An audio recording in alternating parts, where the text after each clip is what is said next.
Joyous time zones, my Sakonauts. I'm Sako Tumi, also known as the Witch of Tylwyth Teg, and today we're talking about fractal logic in Condensed Chaos by Phil Hine.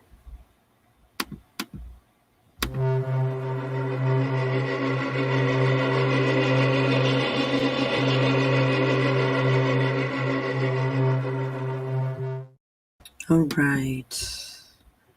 I'd like to start this morning with a grounding ritual to start your day. This starts near your domain, so if you've not created a domain, you might want to sign up for my newsletter, which is linked below.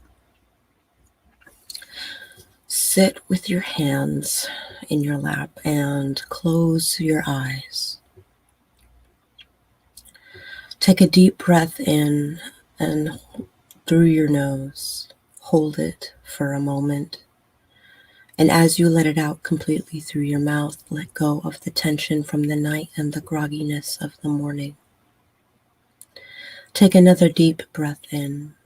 As you breathe in, imagine you are breathing in pure love. As you breathe out, imagine you are breathing out forgiveness. Take a third deep breath in, and as you do so, imagine a light coming in at the top of your head. It enters at the top of your head and spreads down over your face, neck, and shoulders. This cleansing light now expands along your back, down your legs, and out through your feet. It is as if cleansing light now expands.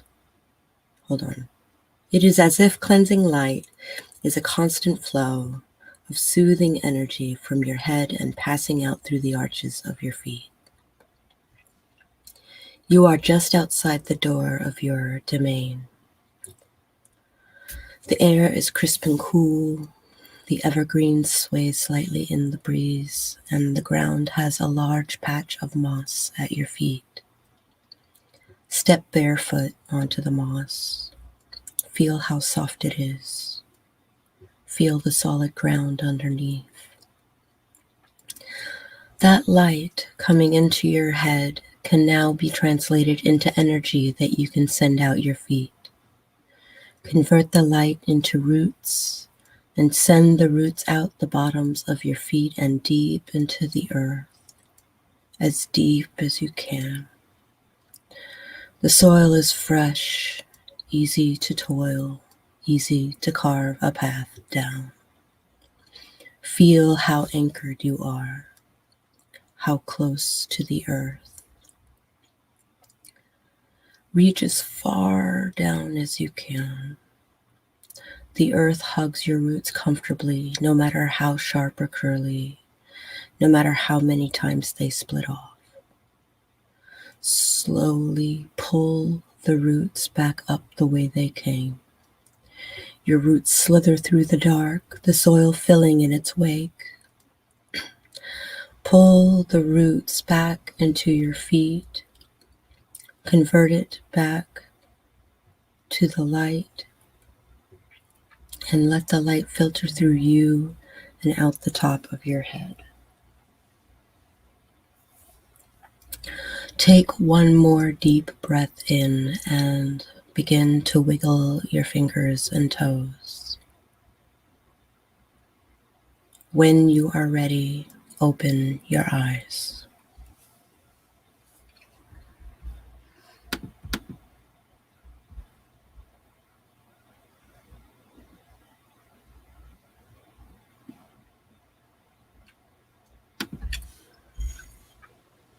There should be a subscribe thing right on the screen right now.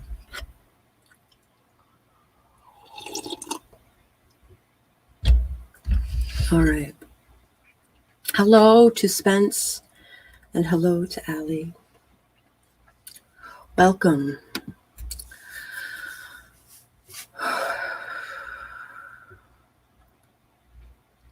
If you're just joining us, we just did our morning grounding ritual.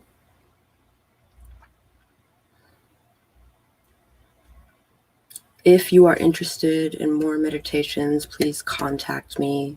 Normally I would give a blurb about my Patreon, but I can't log in. I don't know what account I've logged in with. Until then, you can join me for coffee in the mornings here on YouTube.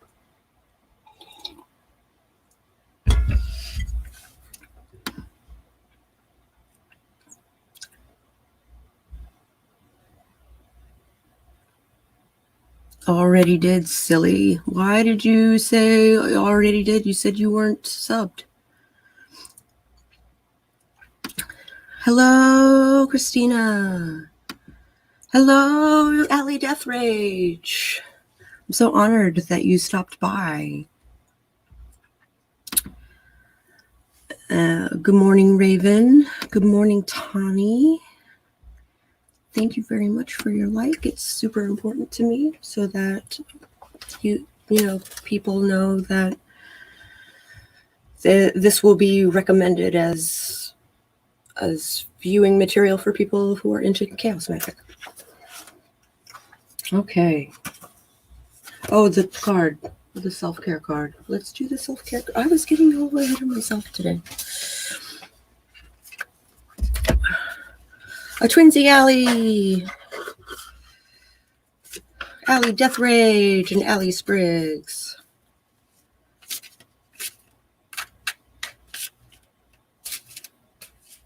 I'm pretty sure if given the opportunity, Allie Spriggs would take on a Death Rage surname.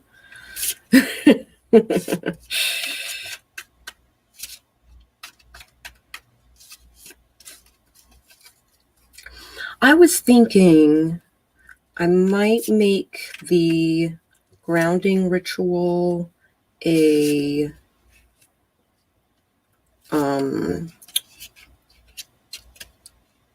video on its own, and then share the video at the beginning of the thing just so that I don't have to read it out every day, and people can access it whenever they want without, because it's not like I advertise in the thingies in the description what it is I do here. Which, you know what, maybe I should update my thing saying, like, this is generally how I handle the day.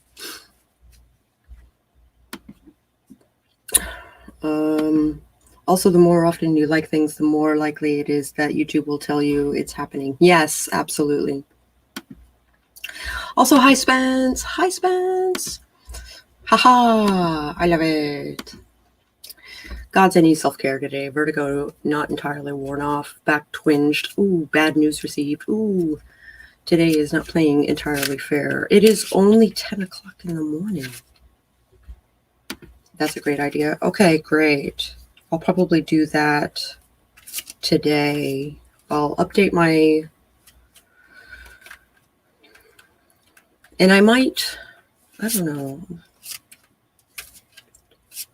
I want to write more meditations. And I was going to put them on my Patreon, but maybe I'll put them on my coffee instead. I support this idea, and sometimes it's a scramble getting here when you start the grounding ritual and I'm late. And I don't want to rewind because they're always in the middle of some great conversation. Honestly, the grounding ritual kind of gives people time to come in. So if they're already here, they can do the ritual. But if they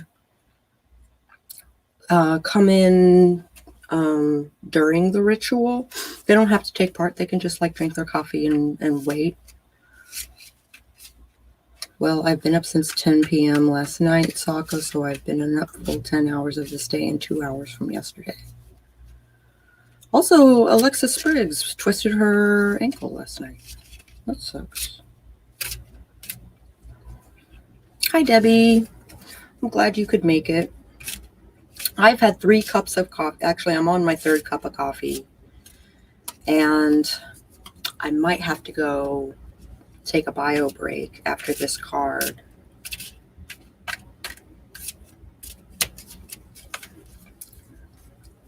I think I still have some copyright-free Muzak that I can play while I'm AFK. Oh my gosh. All right. Voila. The High Priestess reversed. Yeah, Sako gotta pee. So how about I go pee, and then I'll do the card. Woo! Hi, Katarina. Brand. Please stand by.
Bubba, I'm back, I swear.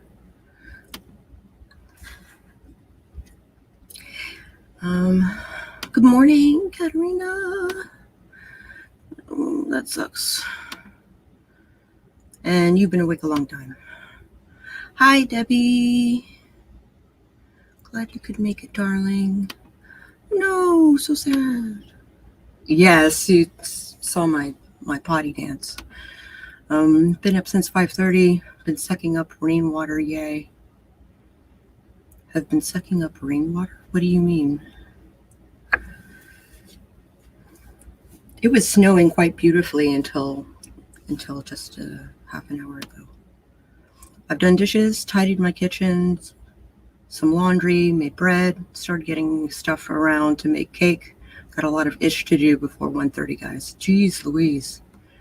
What's going on at 1:30? I sacrificed it for the good photo. Oh. Yes. Yes, indeed. You caught me. I got to make bread with Ethel today. I didn't cry about it or anything. Cool. Photo was worth it. I'm making fried egg sandwiches for breakfast almost 4 hours after I woke up. That was me yesterday. My husband made me delicious fried egg breakfast sandwich. Also went to the restroom. Child drama. Once I'm vertical, I'm good, but sitting in the action of getting up and down is unholy. Home now. Woo! Hi, Jace. Glad you could make it. My bedroom is the basement, and the house doesn't drain well because clogged, and we had rain for 3 days. Oh, sucking up rain inside so you can sump it outside. I understand. Also making eggs for breakfast. All right, cool. Well, let's talk about the High Priestess reversed. Come on. It's just one page. There we go. Imbalance in the masculine and feminine essence of your soul is causing you to second guess yourself and your decisions. This disconnect between you and your inner voice brings perpetual distractions, a constant buzz that is numbing your intuitive powers. Take time to be still with yourself so that you can get in tune with your innate wisdom. She's trying to talk to you, but you are straight up ignoring her with excuses of being too busy. Ignoring her with excuses of, yes, looking towards external sources for answers will only circle you back to where you started. The High Priestess reversed is a sign to get in touch with your higher self. I hate that term. Make space to enjoy yourself by doing absolutely nothing. You deserve it. The intuition that you innately possess will give you all the answers that you need, but only if you allow it to. Fried Priestess. Oh, High Priestess. High Priestess. So, rather than being too busy to listen to your intuition, maybe, meditate for a little bit and see what your intuition actually has to tell you. It's excitement. At 1:30, I eat lunch. If I haven't yet, I often eat before then and take a nap and do yoga and then switch to a work that helps to lead money. That's a great schedule. I usually do it the other way around. I'll do the money stuff first and then I'll do all the other stuff in kind of like interspersed throughout the day. That was me after I had my C-section. What was you after your C-section? I promise you it was High Priestess. All right. Fractal Logic in Condensed Chaos by Phil Hine.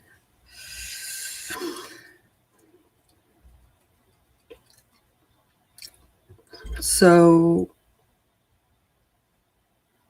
I'm going to skip around here a little bit because a lot of it is, so the first bit is talking about quantum physics, and certainly much of our learning arises in our minds in the same way that a fractal is modeled on a computer screen. The processes of creative thinking constitute one example. I took yesterday as an off day and basically just sat around and ended up thinking too hard. I started crying. Oh, babe. That is like really enlightening, isn't it?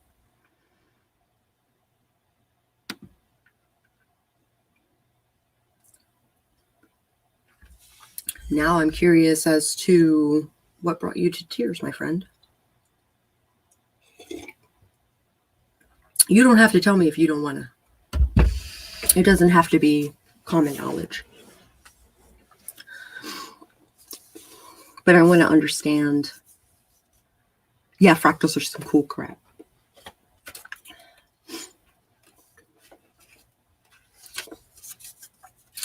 Fractals are some cool crap. The processes of creative thinking constitute one example. We have isolated ideas, and gradually the relationships between ideas and concepts grow until we suddenly perceive the shape of a new idea.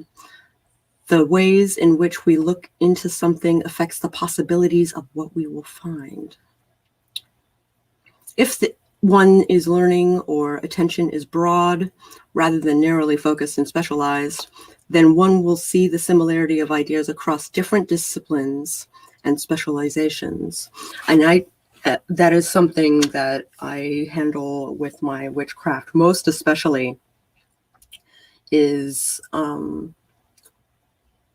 the idea of a goddess in one culture versus another culture, in one paradigm versus another paradigm, in one mythology versus another mythology. It's the same goddess. There's two female goddesses, one who is the mother, the dark mother, and one who is like queen of war and childless. Both of which are into sex. It was stuff I had already been thinking about and was finally able to vocalize it to my husband, and it just came pouring out. Well, I'm glad you got to get it off your chest, my love. Today is my day off, and I got 10 months of hair chopped off. I feel so clean. I'm so excellent. Thank God Mr. Spence is a pro at dealing with my tears. He hugged me a lot and made dinner so I could be sad being. Oh, that's very sweet of him. I'm glad that he understands when you need to be sad and how to recover. I think I just got linked to. Oh, no. You decided to show quantum physics. Yes. All right. Da-da-da-da. Where did I leave off? Specialization. Also, similar ideas crop up in different cultures at various points in history. In some ways, the fractal is a 20th century icon of the idea that all things are, at some level, interconnected at any given moment. Chaos theory is itself a multidisciplinary theory. It is being applied in a wide diversity of fields, from the study of epilepsy to the fluctuation of stock market prices. Segue back to fractals. I shared a link in Discord with some mad fractals chaos theory math, which I will definitely give a watch when this stream is over, or we'll watch it in the thing. How long is it? I don't know. It is 18 minutes, which might be a little long for the stream, so I will watch it after the stream, and then we will discuss. And I want to also feature that in so tomorrow I'm having a book club over this book with my fellow Sakonauts. All right. And I like having materials. In some ways, chaos theory's most striking implications concern our implicit experience of the world at a day-to-day level. We have come to accept as natural that events happen in a logical, linear sequence, and that anything which happens outside of this sequence is somehow outside of the natural order of things. This linearity, is portrayed in everything from mathematics to popular fiction, to the level where it is embedded in our consciousness and taken for granted. It is the way that we tend to think about our experience of the world, but it is not necessarily how we really experience the world. Chaos theory, in a way, points out the obvious. That one event can change those that follow in a way that can have tremendous impact on us. We tend to think of ourselves, for example, as being fairly constant day after day, only changing after a span of time. Chaos theory shows us complexity, which underlines the apparent simplicity. Look at how we model conscious awareness. We talk about normal consciousness and that which is distinct from it as altered states of consciousness. Yet we continually shift from one condition of awareness to another, moving in and out from being aware of what is going on around us, a flash of memory, a dash of fantasy, giving attention to a piece of inner dialogue, a loop of a song, possible futures, fragment or advertising jingle, daydreaming, wondering about possible futures that we are going to move into, and more. When you consider that at any given moment your consciousness can be engaged in many directions at once, the idea of normal consciousness that we all talk about becomes something of a facade. Consciousness behaves in an analog or gradual fashion, not like something definite. Right. A really great example is like you're listening to a boring talk and you're supposed to take notes and you end up doodling in the margins. That state of mind that you are in is a really great time for witchcraft. So, for instance, drawings, Phil Hine was talking about how he would draw sigils in the margins of his notes because he was in that altered state of mind that let him kind of zone out. So each time you zone out, that is called gnosis. And that is the state of consciousness that we look for. For instance, this is just talking about how there's more than just awake and asleep, right? There are all these shades of gray, and it's those shades of gray that we're looking for, right? And that state of mind is what we want to take advantage of, because that's when we're most creative, that's when we're most receptive, that's when we can easily channel energy without, I don't want to say without repercussion, but it's a lot easier and there are less walls in place. When you hit a wall in magic, that wall is within you. So if you're like on, sending lots of love to the chat, I made a huge mess. Oh no. And I'm back now. I love you all so much. We love you too, Christina.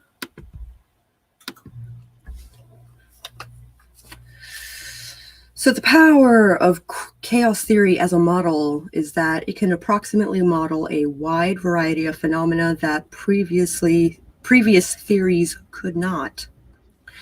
Pre-chaos science approached phenomena in terms of isolating one element of an event or situation and studying it. For example, the dominant approach to understanding our senses is to study each sense in isolation of each other. This can tell us a lot about each sense, but it's not a very accurate way of describing how we experience our senses. It is very common human tendency to confuse the map with the territory. That is, to act as though the models we use to interpret experience are the experience. For instance, like the eyes and the stomach being linked, or the nose and the sense of taste are being linked. Right. That just kind of zone out, just, it's that state of mind that is gnosis, which is a tricky thing to do at will, right? And that's kind of the goal here, is as a chaos magician, we want to be able to get into that state of mind at the drop of a hat. I've been at it. I have like a disassociative thing anyway, so I can do it at the drop of a hat. It's getting easier to separate the time when I dissociate and the time that I am 100% conscious.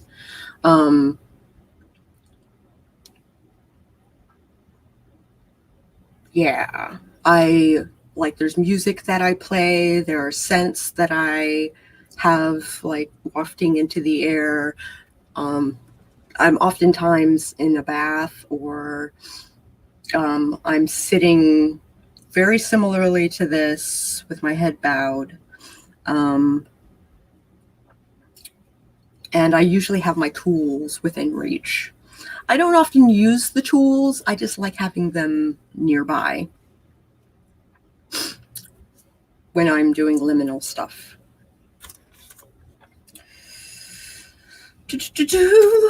For example, the dominant approach. Yep.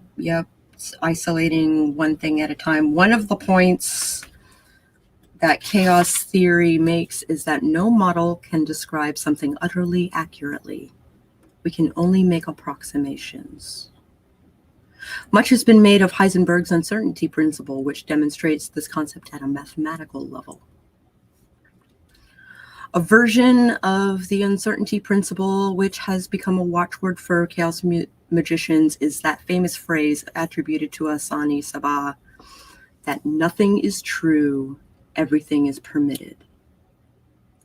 That is kind of like the motto of chaos magic. Nothing is true, but everything is permitted. If nothing is true, then questions of proof become irrelevant. And the responsibility, permission for one's actions and belief is thrown back upon the individual. If nothing is true, then everything becomes art, play, or make-believe. So you can choose your beliefs and attitudes without feeling the necessity of validating them as truth or scientifically valid. Again, this is rather an obvious statement, although it seems that we tend to agree to act as though the situation was otherwise. Single truths, which have an essential character, can only be maintained by rigorously ignoring anything which does not conform to a particular belief system. Thus, beliefs survive, even if there is a relative absence of evidence to support them. Chaos magic recognizes the power and malleability of belief, and consequently uses belief as a tool for magical action. That we can quickly allow beliefs to form the bedrock of our interpretation of reality allows us to manipulate the ability for magical purposes. Too long, didn't read. Nothing is true, everything is permitted. If that is the case, then you have freedom to believe whatever the fuck you want. It doesn't have to be a historical reference. Like, sure, you can talk about Thoth for the sake of writing and stuff like that, but what if we are looking for a goddess of kindness and being there for one's friends, reliability, all of that jazz? What's to say Rainbow Dash can't be invoked? Thanks, 4chan. Right? So you have freedom in what you can believe in. Don't play Sims till 2 a.m. and then get up at 9. Yeah, that sucks.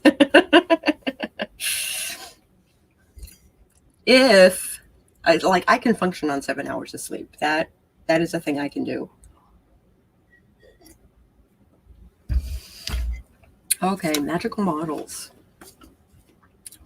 The way that magic is generally conceptualized changes as general paradigm shifts in thinking occur.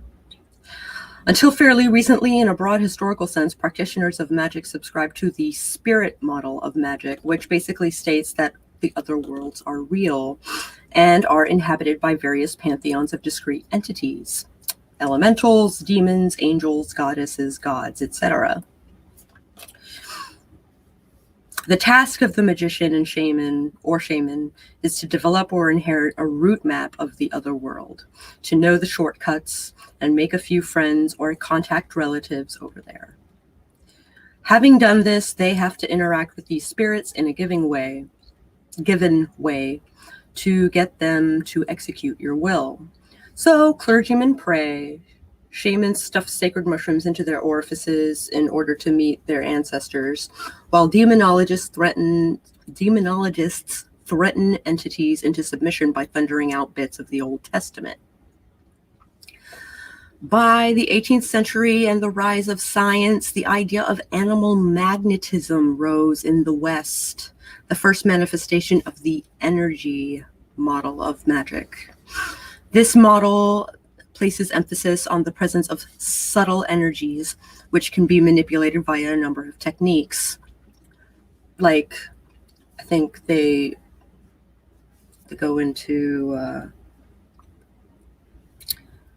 ectoplasm, prana, chakras, kundalini. I would say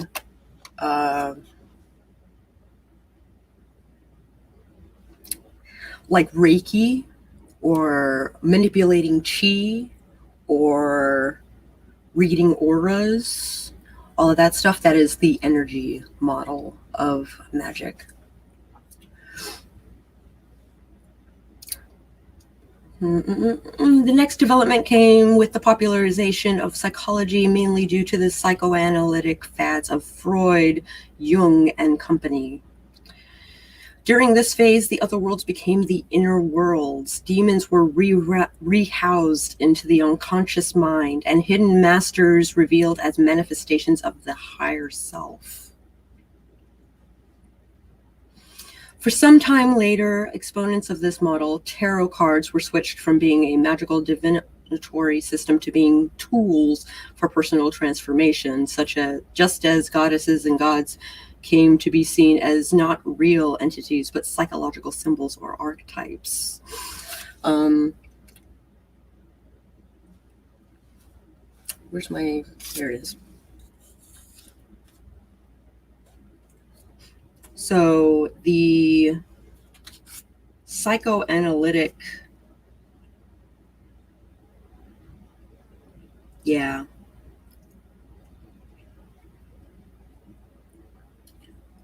isn't a name for it, but the psychoanalytic one is just that. It's tapping into the inner workings of your mind and making the most out of your brain. I played Skyrim till about 12:30 to 7. To be fair, I haven't slept at night because of the work schedule. Yeah. If I didn't have to mom, I'd game all night. Yeah. Oh, here we go. I worked in a library for 4 years, and the first 3 years I was a page. I shelved books, kept them in order, and did some generic tidying. I spent those first 3 years basically in that state. Nice. So if you can get into that state at will, especially while you're cooking, the capacities, the potential.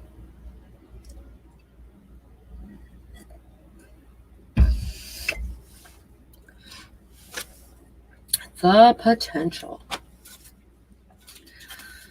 Now, this book was written in 1995.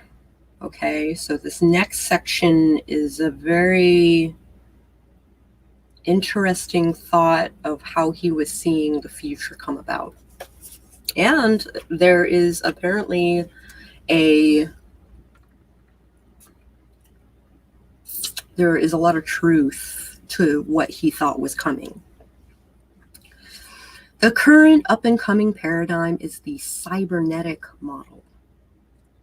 As we swing into being an information-based culture, this model says that the universe, despite appearances, is stochastic in nature. Magic is a set of techniques for rousing a neurological storm in the brain, which brings about microscopic fluctuations in the universe. which led eventually to macroscopic changes in accordance with the magician's intent.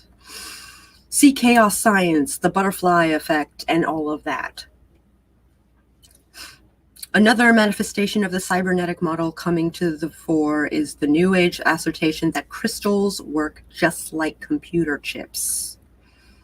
There are signs that the cybernetic model dovetails back into the spirit model, and once you get past the mathematical proofs and weird jargon, the model does display a simple elegance. When I need bread by hand, I could do it again. Good. Or frosting cakes, or crochet, sometimes even painting. Yes, absolutely. Basically a menial task that takes no brain power. Right. And the idea is, while you're in that state of mind, the brain power is concentrated on intention and magic. And there's a relaxation. You'll notice when you're in that state of mind, there's like a confidence and a relaxation and an attentiveness that you don't have when you're 100% conscious. But it's necessary when you are zoning out, which is like how you can alphabetize by author or by title, by author, yeah, in a library, and do a simple physical motion to kind of like help you get to that state.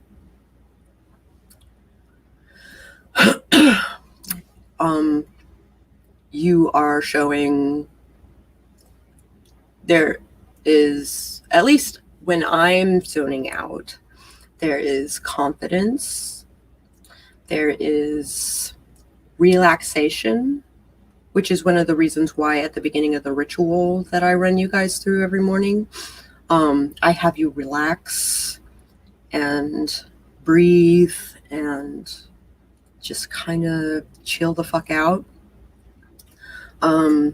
That is like the first step into bringing you into gnosis. Let's see. Each model has its own attractive glamour, with exponents and opponents on either side. Many occult textbooks contain elements of the spirit, energy, and psychological models quite happily. Should you ever find yourself in the position of having to explain all these weird things to a non-aficionado or skeptic, then the psychological model is probably your best bet.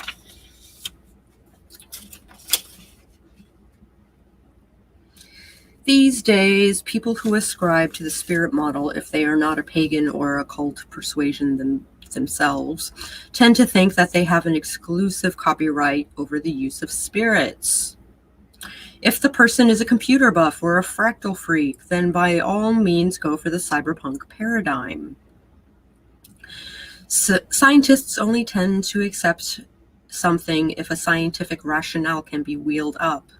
Acupuncture, for example, was recently explained using the energy model and poo-pooed by the scientific establishment until somebody came up with the endorphin stimulation. Now, most hospital physiotherapy departments have a set of needles.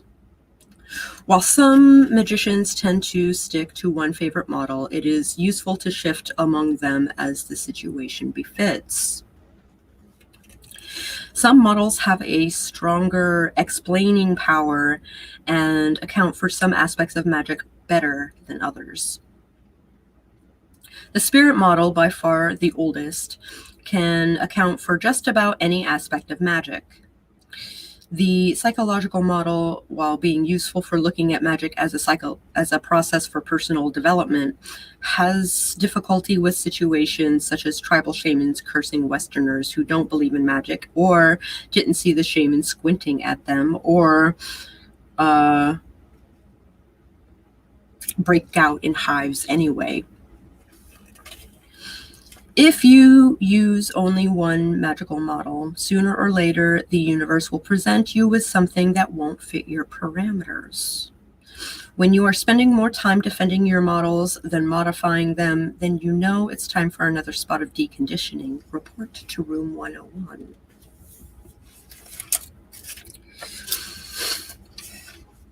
So, too long, didn't read. There are 4 yes, or 3. 3. So the idea is, don't get hung up on any one model, right?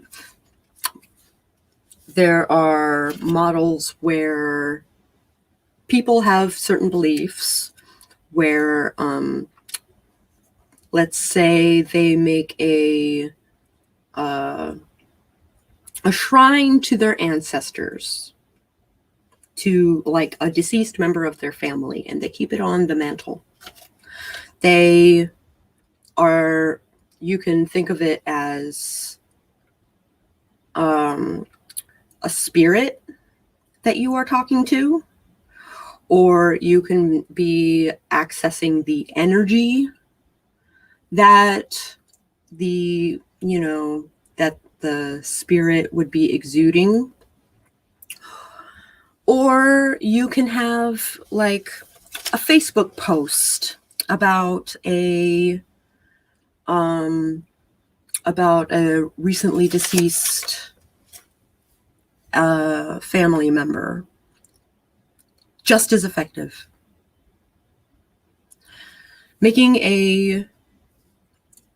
So how you go about doing it doesn't matter, as long as you get the end result. That's the whole point. So you've got people who believe in gods, goddesses, external spirits, the big God, stuff like that. Ghosts, spirits being in inanimate objects and stuff like that. Then there's energy. Energy would be like, energy manipulation would be like Tai Chi, or by Reiki. Reiki is really powerful in that regard. Chakra work would also be energy work. If my tarot deck is feeling particularly good, it will put off an energy field where I will feel a warmth coming off from the deck. That was definitely the case with the Morgan Greer deck. But I haven't actually thought about it with the decks that I use these days. I haven't actually tapped into the energy workings of those decks. Then there's psychological. Psychological would be like thought forms, servitors, egregores, god forms. They're all manifestations of your mind. And for instance, the 16 archetypes. Not sure if you knew this, but the 16 archetypes that Jung came up with are implemented in tarot. All of the royals, all 16 royals in the tarot are based on the 16 archetypes that Jung came up with. That is a psychological thing that is being implemented. Psychological method. Then there's the cyberpunk, right? For instance, I make my sigils in Procreate, And then during my magical ritual, I erase the sigil as my destruction. And it is just as powerful, if not more powerful, than using fire on paper. Using technology in your magic, especially in an age where information is king, is really profound. And for instance, like, we're not a coven. That's not what we are. But we are a community that wouldn't exist otherwise. So I think we were all brought together by some kind of like external force. However, that external force, you know, like computers and information, like, had an effect on that sort of thing. What do you guys think?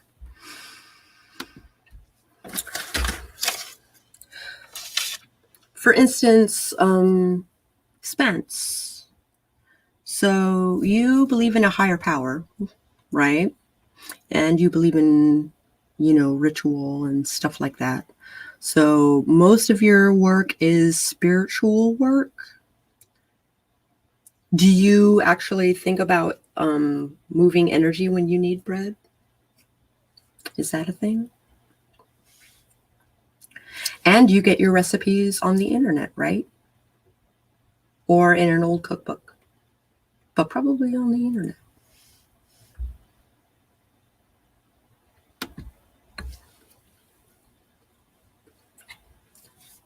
So the average, that might look mundane to some people, right? But in chaos magic or witchcraft in general would call that eclectic, right? But chaos magic claims that.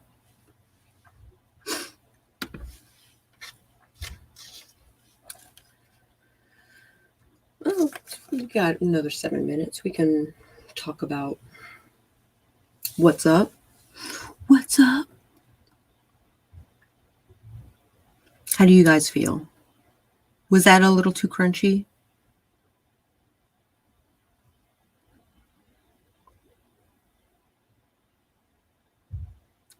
So the idea is that there are certain concepts with the fractals and stuff, right?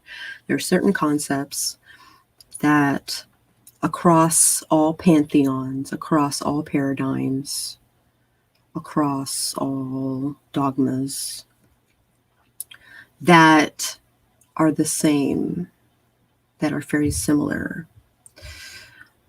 Like Sekhmet and Kali and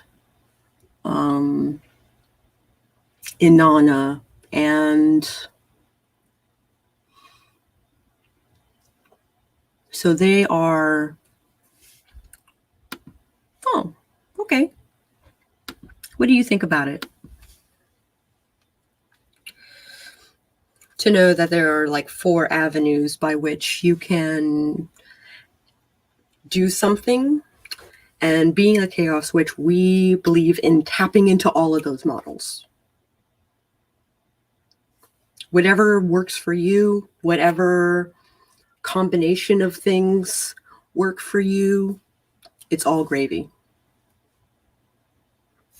And that's the whole fractal thing, right? So, for instance,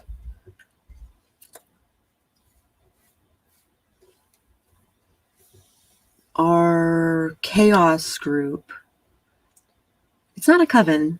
It's not what it is.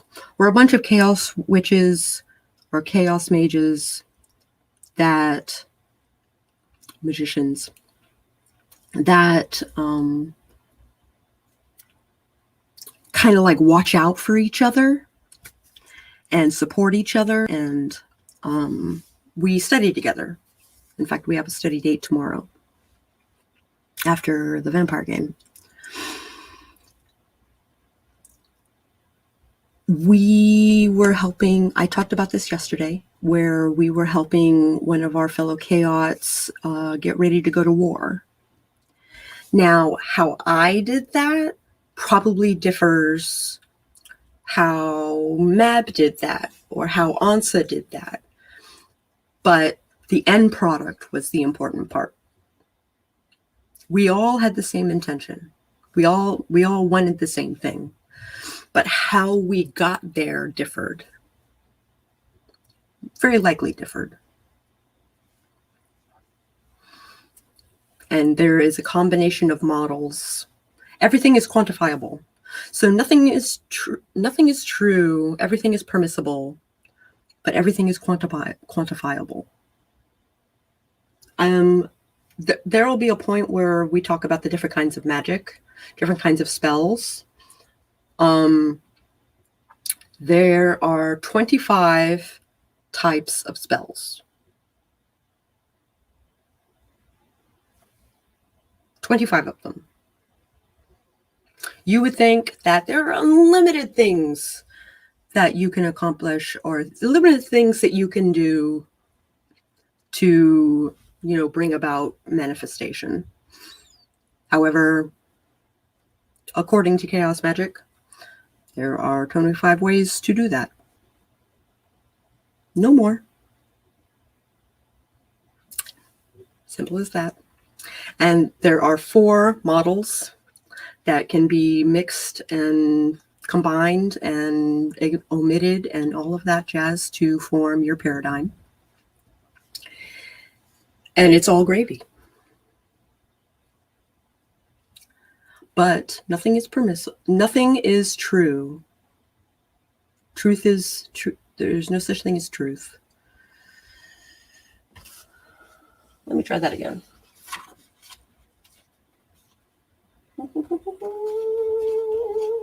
Nothing is true. Everything is permitted. There are no limitations. However, everything is quantifiable. So that is something that I'm working through right now. I'll probably talk with my chaos group about it tomorrow.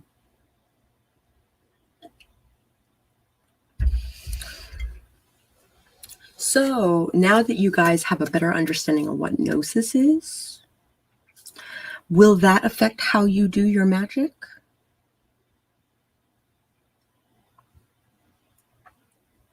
Will that affect how you handle other situations? What I'd like you to do is to find a method by which you reach that state of mind and then observe yourself while you're in that state. Tricky, I know. Tricky, I know, because a lot of times if you are analyzing yourself, you're thinking, but no, you are simply observing and being attentive as to what processes are going on as you are in this state. Everything is permitted.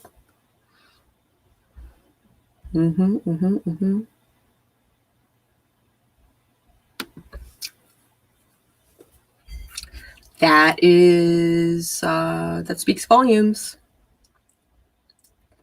Jim Steinman might have been a chaos witch. Excuse me, a magician. Chaos magician. Because the more people that know it, the better. That's kind of their mantra, right? Nothing is true. Everything is permitted. And it can be applied to everything. Everything.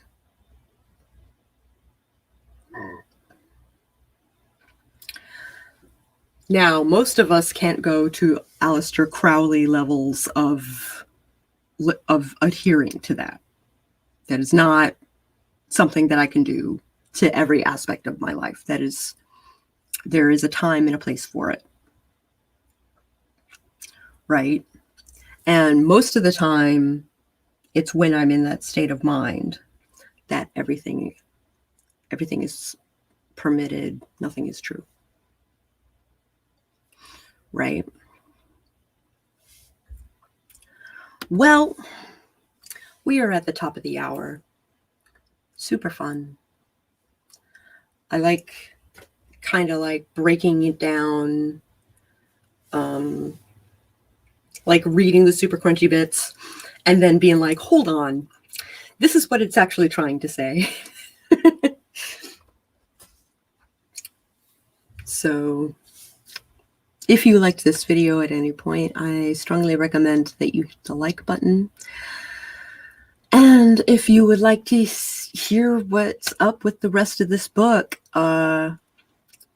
which I strongly recommend, hit subscribe and maybe even have it on personal, ring that bell with the personalized action on the off chance that it will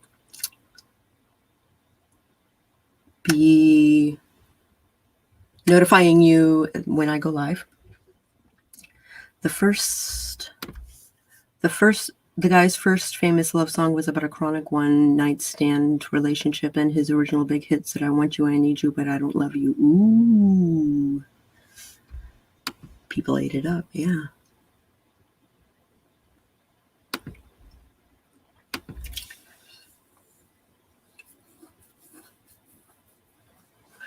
But